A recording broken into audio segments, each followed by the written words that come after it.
Book of Djehuti.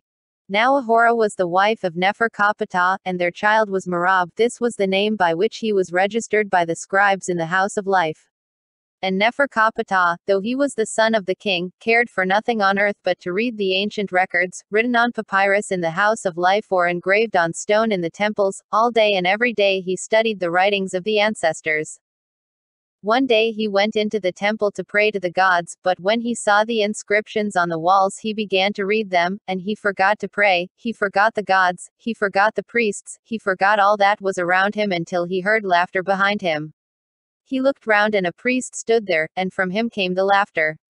"Why laugh at me?" said Nefer-Kapatah. "Because you read these worthless writings," answered the priest. "If you would read writings that are worth the reading, I can tell you where the book of Djehuti lies hidden." Then Nefer-Kapatah was eager in his questions, and the priest replied, "Djehuti wrote the book with his own hand, and in it is all the magic in the world.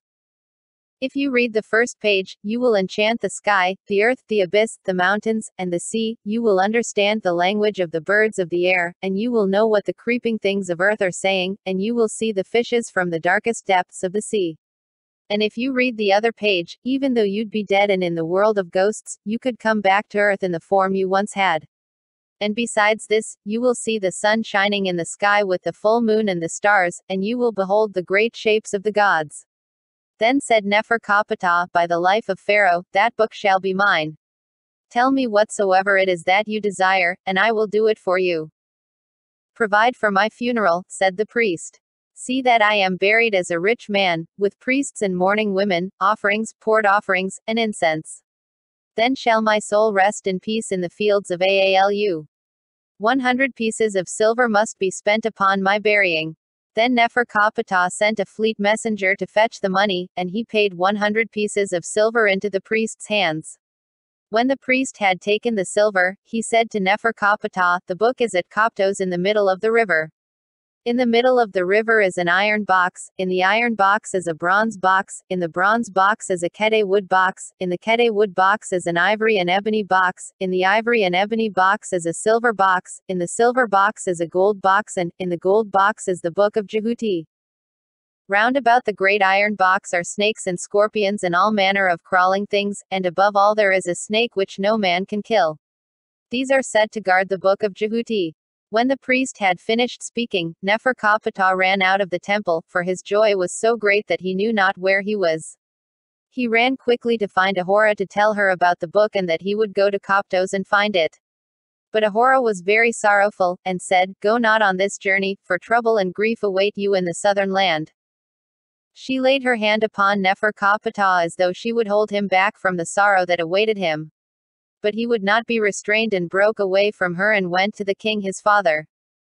He told the king all that he had learned, and said, "Give me the royal barge, O my father, that I may go to the southern land with my wife Ahura and my son Merab. For the book of Djehuti I must and will have."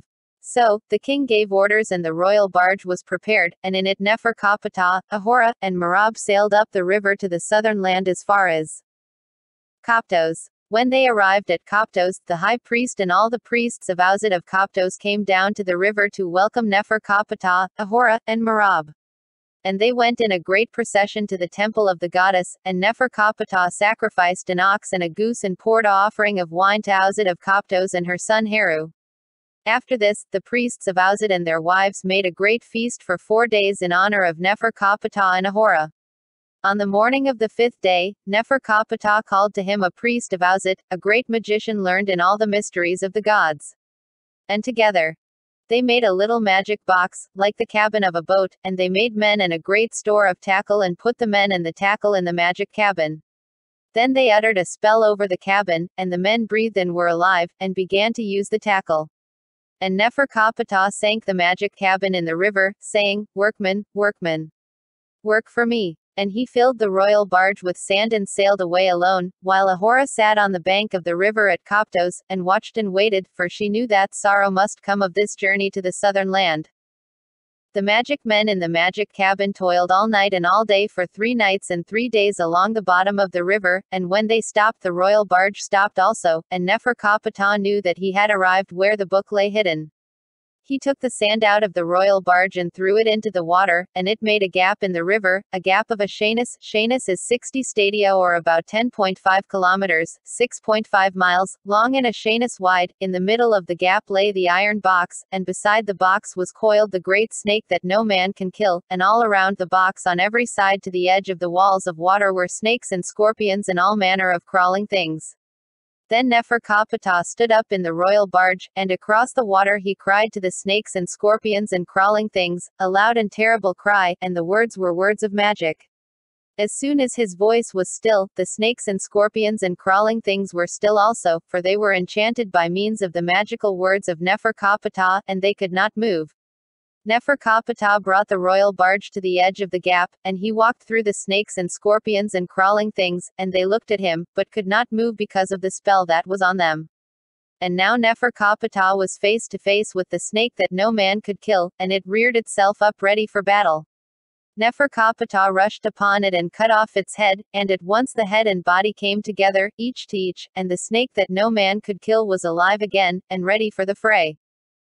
Again Neferkaptah rushed upon it, and so hard did he strike that the head was flung far from the body, but at once the head and body came together again, each to each, and again the snake that no man could kill was alive and ready to fight. Then Neferkaptah saw that the snake was immortal and could not be slain but must be overcome by subtle means.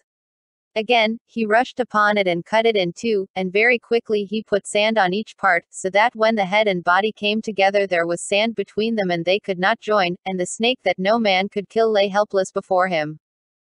Then Neferkaptah went to the great box where it stood in the gap in the middle of the river, and the snakes and scorpions and crawling things watched, but they could not stop him. He opened the iron box and found a bronze box, he opened the bronze box and found a Kete wood box, he opened the Kete wood box and found an ivory and ebony box, he opened the ivory and ebony box and found a silver box, he opened the silver box and found a gold box, he opened the gold box and found the book of Djehuti.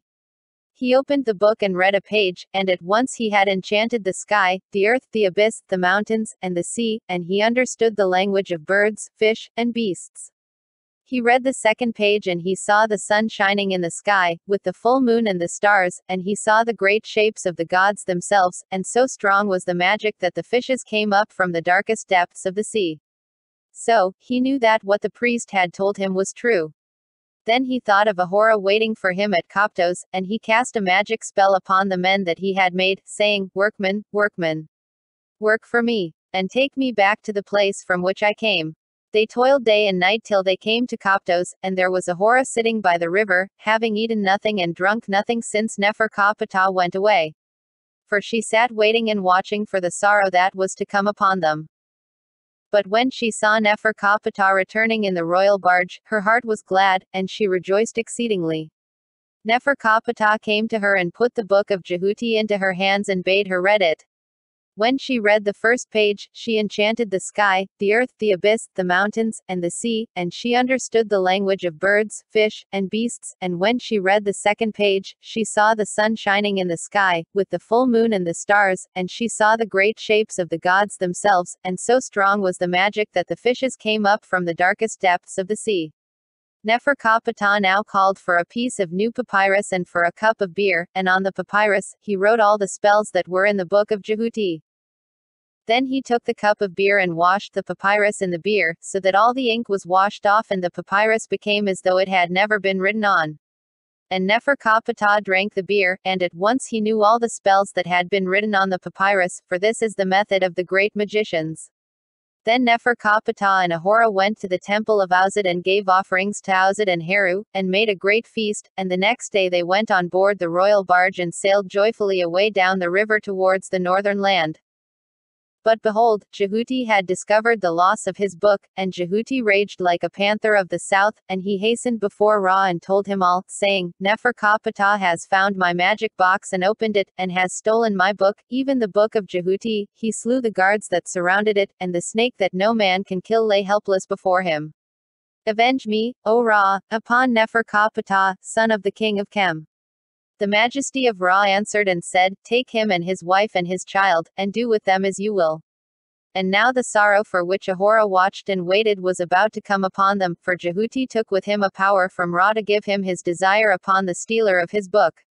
As the royal barge sailed smoothly down the river, the little boy Merab ran out from the shade of the awning and leaned over the side watching the water. And the power of Ra drew him, so that he fell into the river and was drowned. When he fell, all the sailors on the royal barge and all the people walking on the river bank raised a great cry, but they could not save him. Neferkaptah came out of the cabin and read a magical spell over the water, and the body of Merab came to the surface and they brought it on board the royal barge. Then Neferkaptah read another spell, and so great was its power that the dead child spoke and told Neferkaptah all that had happened among the gods, that Djehuti was seeking vengeance, and that Ra had granted him his desire upon the stealer of his book.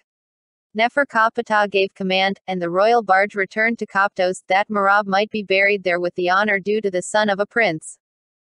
When the funeral ceremonies were over, the royal barge sailed down the river towards the northern land.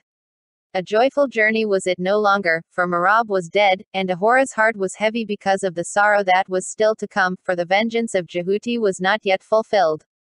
They reached the place where Merab had fallen into the water, and Ahura came out from under the shade of the awning, and she leaned over the side of the barge, and the power of Ra drew her so that she fell into the river and was drowned.